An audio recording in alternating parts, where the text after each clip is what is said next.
Artie Abello doesn't remember exactly when he first saw him. It was a few years ago. He and his wife were living in South Austin. They were driving through the intersection at South 1st and Barton Springs Rd. Yeah, we noticed this person dancing, rapping, having the time of their lives, and it appears to be a young gentleman, not doing anything wrong, not bothering anybody. They'd go through this area a lot. They'd see him again and again and again. I would say close to 90% of the time we drive by.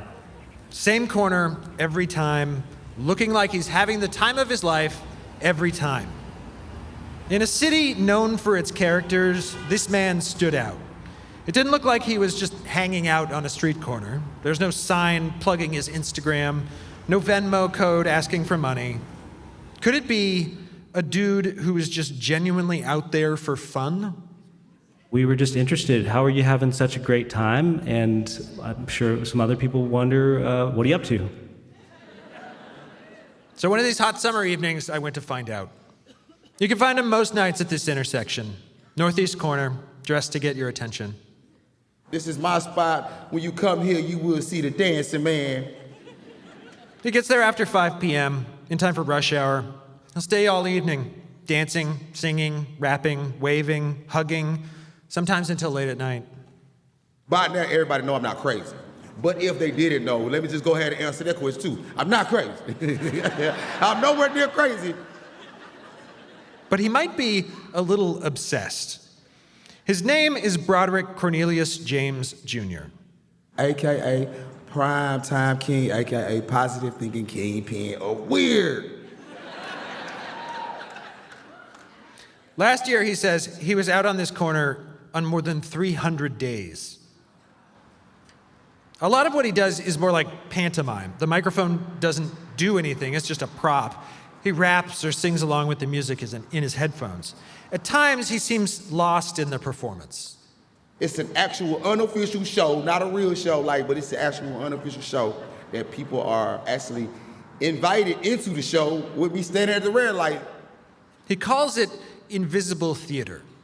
Invisible theater means everybody is my audience. If they spend a moment or 5 or 2 minutes, I got 2 minutes to impress. So in that 2 minutes, I might get a couple people who will look my way. That's the audience. Every few minutes, someone stops at the red light, rolls down their window, and shouts at him. These are the moments when Broderick really comes alive. What's up, man? I love you, man. He got somebody in the car talking.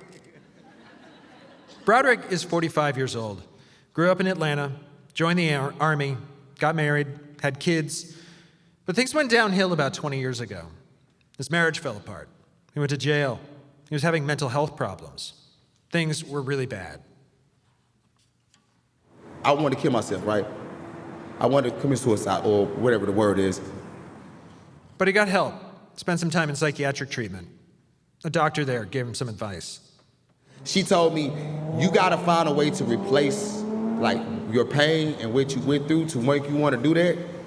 You gotta find something in the community to do or in the world to do that can make you feel just like that pain made you feel in reverse. And he did find something.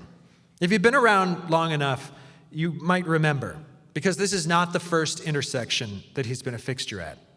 No, it's not. It's not the first. Everybody know me from being on the other side of town in North Austin.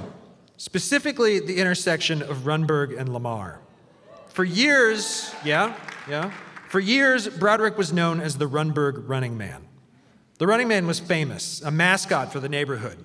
His superpower was positivity. I turned my community into a place that people want to see somebody be happy. That is the purpose why I'm here.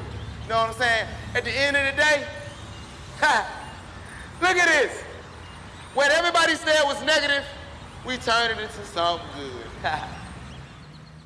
But over time, he says it became more than just running and dancing. People wanted him to be more of a leader, to solve their problems. And he got burned out. I feel like they made me King, Martin King up there. Like up there, I became somebody I never wanted to be. I never wanted to be the activist. He was more interested in being an artist. Plus, he says the corner started to get more dangerous. Broderick put 10 years into being the running man. And then he stopped, and he left. Even though I left Runberg, I had to replace it with another corner. Could not just leave Runberg and not have I had to find another corner. Had to, because this is my lifeline. In 2022, Broderick moved to an apartment in South Austin. One day, he came out to Barton Springs and South First. He stood on the northeast corner, looked out at the intersection, and he knew this was the place. I saw this as my sanctuary. And I was like, this is where I'm going to perform until I die. If the Runberg Running Man was about inspiring a community, Broderick's new character isn't too far off. If the Running Man was Martin Luther King, he says this version is the spiritual descendant of Leslie Cochran. We know Leslie is the king or / queen of weird, so let me be the king queen. I'm gonna be the other side. I'm gonna be the other part of the coin. Leslie was, of course, the cross-dressing, thong-wearing icon of Austin weirdness in the late 90s and 2000s. He died in 2012. I honor the king. He's the peak. You can't have anything without a foundation. I'm on his foundation. This is Weird Austin. This is Leslie Austin, and I'll get a chance to continue his legacy.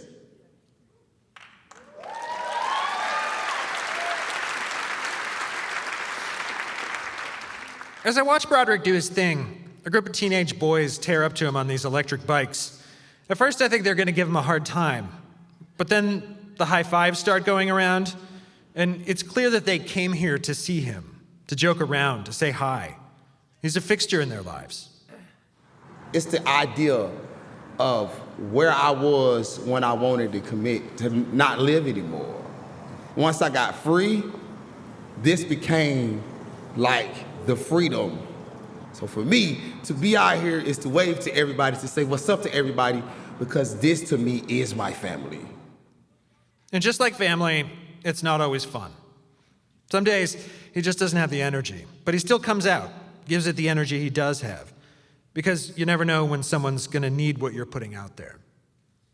Everybody is looking for something, you know what I'm saying? I don't know what it is. Maybe it's love, it's peace, a friendship, a connection. I'm not saying I'm giving them what they're looking for, but I'm giving them something that I guess to make them say, maybe this is enough, like to keep going, because that's what the world wants. People want to be encouraged. Give them a reason not to give up. But there's a danger to doing any kind of public performance, at least as Broderick sees it. There's no doubt he's charismatic. He radiates confidence and positivity.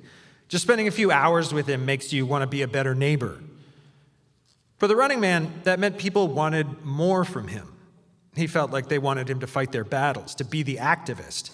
Here on the other side of town, he says people wonder why he's out here on the street at all. Doesn't he want more than this? He tells me about a time when a woman in fancy business clothes stopped him and asked, is there anything she could do to help him become more? How could she help him fulfill his vision? And at the time, he didn't know what to say. He didn't have an answer, but he kept thinking about it. Now, if she came back and asked that question, I'm no longer clueless. The answer would be no. There's nothing she could do to help me. He's already living the dream. The vision, he says, is already realized.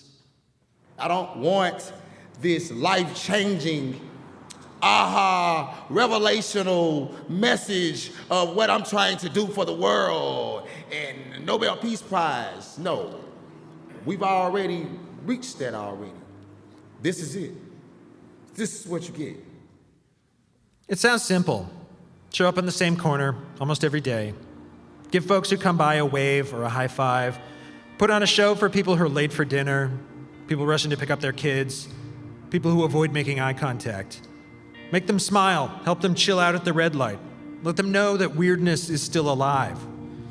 In a place where people want you to be more, be bigger, maybe the invisible theater is enough.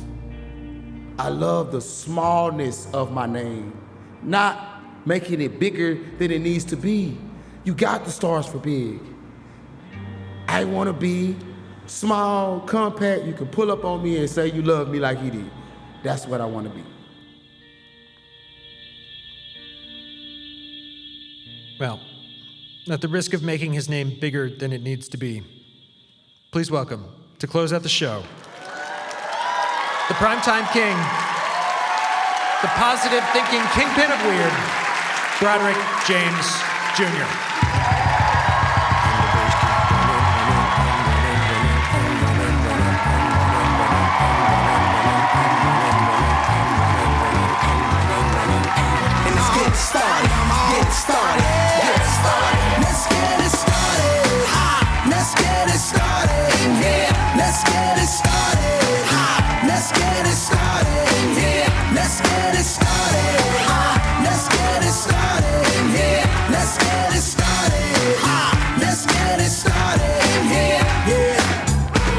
Control a body and soul.